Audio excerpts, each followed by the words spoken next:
दोस्तों, शिव पुराण कथा का आरंभ कैसे हुए, आज हम पहले अध्याय में जानेंगे और भी इसके अध्यायों एक एक करके हम आपको विस्तार में बताएंगे। तो पहला अध्याय आज से आरंभ होता है। तो बोलिए शंकर भगवान की जय। तो दोस्तों, कथा हम आरंभ करते हैं। शिव पुराण का आरंभ शौनक मुनि द्वारा पुराणों की कथाओं के सार तत्व संबंधित पक्ष से है। शौनक जी महर्षि व्यास के शिष्य लेमहर्षण सूत जी के पक्ष पूछते हुए कहते हैं, अतः आप पुराणों के सार तत्व के विषय में विस्तार से बताकर मेरी जिज्ञासा को शांत करें।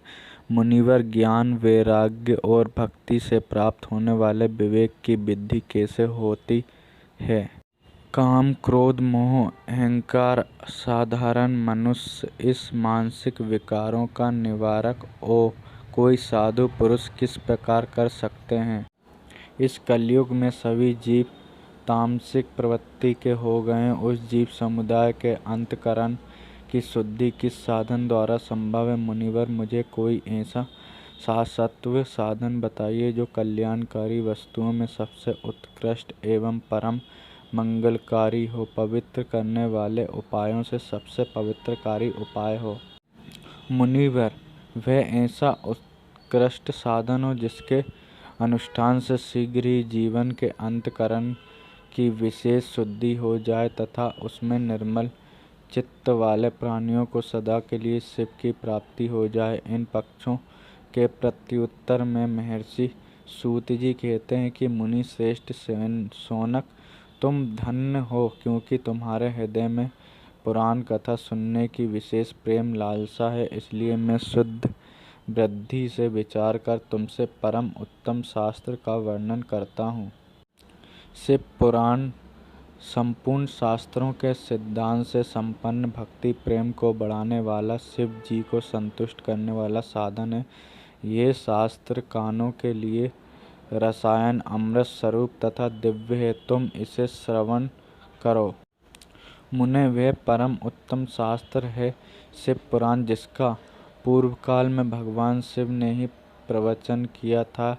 यह काल रूपी सर्प से प्राप्त होने वाला महान त्रास का विनाश करने वाला उत्तम साधन है। गुरुदेव व्यास ने संत कुमार मुनि का उपदेश पाकर बड़े आदर से इस पुराण का संक्षेप में प्रतिपादन किया है। इस पुराण के पढ़ने का उद्देश्य कलयुग में उत्पन्न होने वाले मनुष्यों के परम हित का साधन।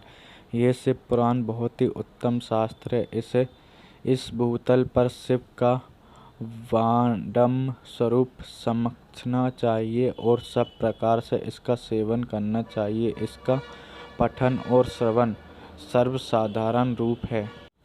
इससे शिव भक्ति पाकर श्रेष्ठतम स्थितियों में पहुंचा हुआ मनुष्य शीघ्र ही शिव पद को प्राप्त कर लेता है। इसलिए संपूर्ण यत्न करके मनुष्यों ने इस पुराण को पढ़ने की इच्छा की है अथवा इसके अध्ययन को अभिष्ट साधन माना है। इसी तरह प्रेम पूर्वक श्रवण भी संपूर्ण मनोवांछित फलों को देने वाले हैं। मनुष्य अगर महादेव भगवान शिव के इस पुराण को सुने तो वे सब पापों से मुक्त हो जाता है एवं इस मनुष्य जीवन में बड़े से बड़े भोगों का उपभोग करके अंततः शिव लोक को प्राप्त होता है। यह पवित्र शिव पुराण ग्रंथ 24,000 श्लोकों से युक्त है तथा इस ग्रंथ की 7 संहिताएं हैं। मनुष्य को चाहिए कि वे भक्ति, ज्ञान और वैराग्य संपन्न होकर बड़े आदर से इनका श्रवण करें। यह दिव्य शिव पुराण जो 7 संहिताओं से युक्त है, यह परब्रह्म परमात्मा के समान विराजमान है। ऐसी गति प्रदान करने वाला है जो कि सबसे उत्कृष्ट गति होती है। जो व्यक्ति निरंतर अनुसंधान पूर्वक शिव पुराण को बोलता है अथवा नित्य प्रेम पूर्वक इसका पाठ मात्र करता है, वह व्यक्ति निश्चय ही पुण्यात्मा है। इसमें कोई संशय नहीं है। जो श्रेष्ठ बुद्धि वाला मनुष्य अंतकाल में भक्ति पूर्वक शिव पुराण को सुनता है, उस पर अत्यंत प्रसन्न हुए भगवान महेश्वर उसे अपना पद धाम प्रदान करते हैं। जो व्यक्ति प्रत्येक दिन आदर पूर्वक इस शिव पुराण की पूजा करता है, वह व्यक्ति इस संसार में संपूर्ण भोगों को भोगकर अंत में भगवान शिव के पद को प्राप्त कर लेता है। यह शिव पुराण निर्मल तथा भगवान का सर्वस्व है। जो इहलोक और परलोक में ही सुख चाहता हो, वह आदर के साथ प्रयत्न पूर्वक इसका सेवन करे। यह निर्मल एवं उत्तम शिव पुराण धर्म, अर्थ, काम और मोक्ष रूपी 4 पुरुषार्थों को देने वाला है, इसलिए इसका सदा प्रेम पूर्वक श्रवण एवं पाठन करना चाहिए। बोलिए शंकर भगवान की जय। ओम नमः शिवाय। क्योंकि आगे का एपिसोड हम कल आपको ज़रूर बताएंगे।